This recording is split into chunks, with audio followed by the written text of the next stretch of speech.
जय हिंद दोस्तों।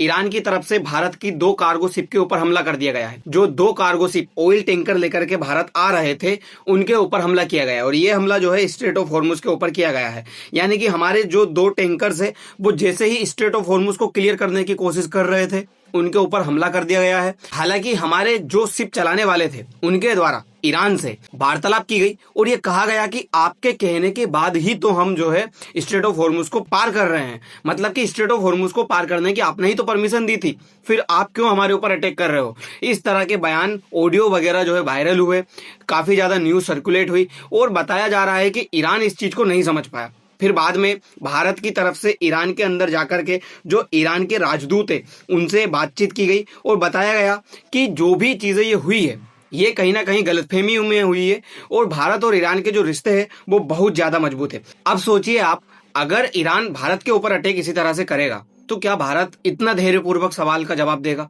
क्योंकि भारत ने इस बार इतना ज्यादा धैर्य दिखाया है ईरान के साथ में कि ये क्लियर दर्शा रहा है कि भारत कभी भी ईरान को उतना हर्ट नहीं करना चाहता जितना कि ईरान अमेरिका के द्वारा हो चुका है। मतलब अगर हमने ईरान के ऊपर रिटेलिएशन करने की कुछ कोशिश की या हमने ईरान की एम्बेसी वगैरह को भारत से हटाने की कोशिश की तो फिर प्रॉब्लम्स क्रिएट हो जाएगी।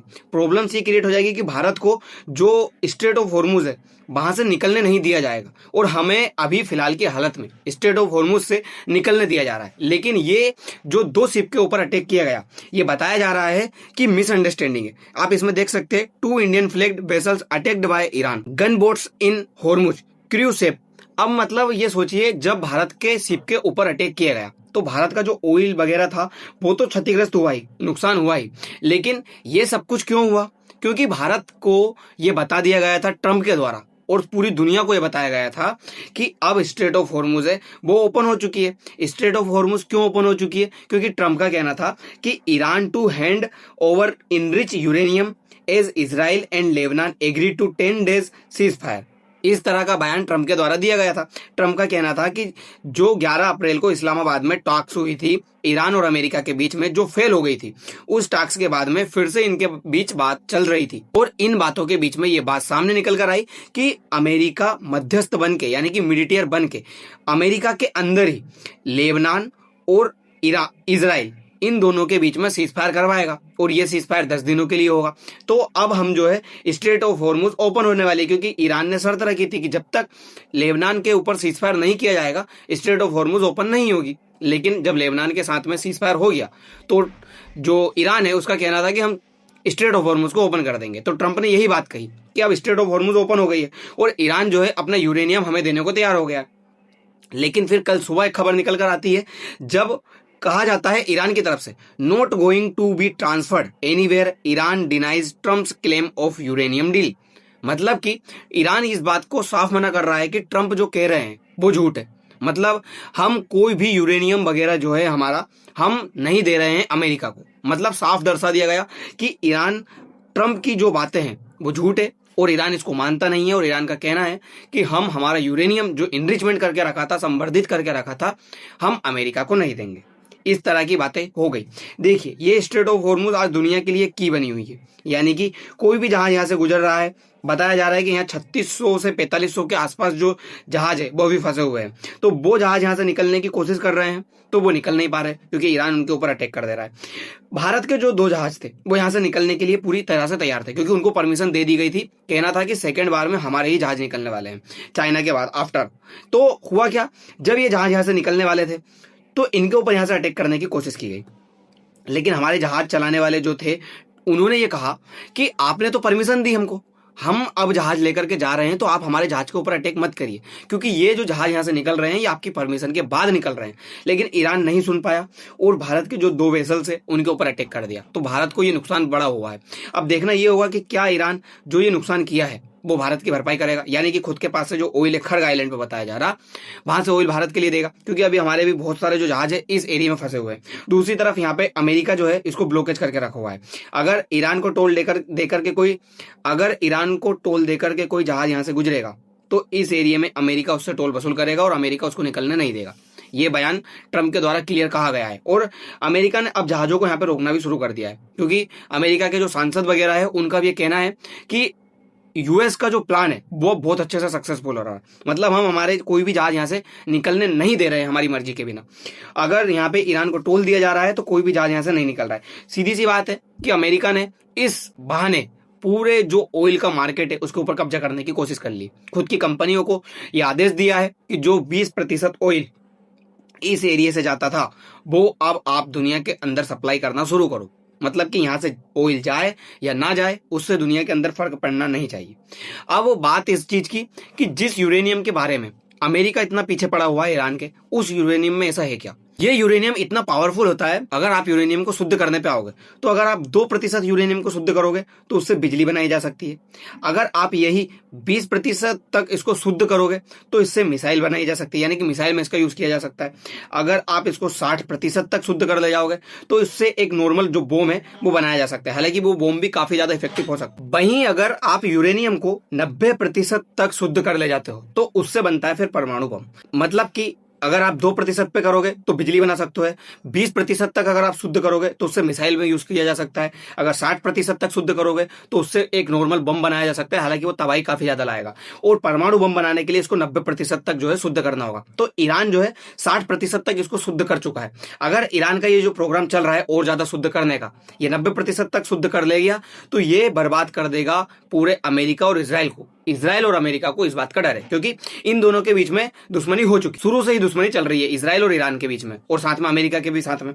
देखिए एक खबर शॉकिंग आपको ये लगेगी कि 1900 यानी कि 1979 से पहले अमेरिका और ईरान बहुत अच्छे मित्र हुआ करते थे। ईरान के पास में जो न्यूक्लियर की टेक्नोलॉजी आई है ये आई है अमेरिका की तरफ से ही, यानी कि अमेरिका के द्वारा ही ईरान को ये टेक्नोलॉजी के बारे में बताया गया था। लेकिन हुआ क्या, 1950 से 1979 तक अमेरिका और ईरान के बीच में संबंध बहुत अच्छे चल रहे थे। ईरान बहुत अच्छा मित्र था, जो फैशन वगैरह की चीजें देखी जाए तो अमेरिका के जैसे ही उसको फॉलो करता था, अमेरिका जैसी विचारधारा रखता था, साथ साथ सारी चीजें ये चल रही थी। लेकिन 1979 में ईरान के अंदर आती है इस्लामिक क्रांति और इस्लामिक क्रांति के अंदर खेमनेई जो है यहाँ के सुप्रीम बन जाते हैं।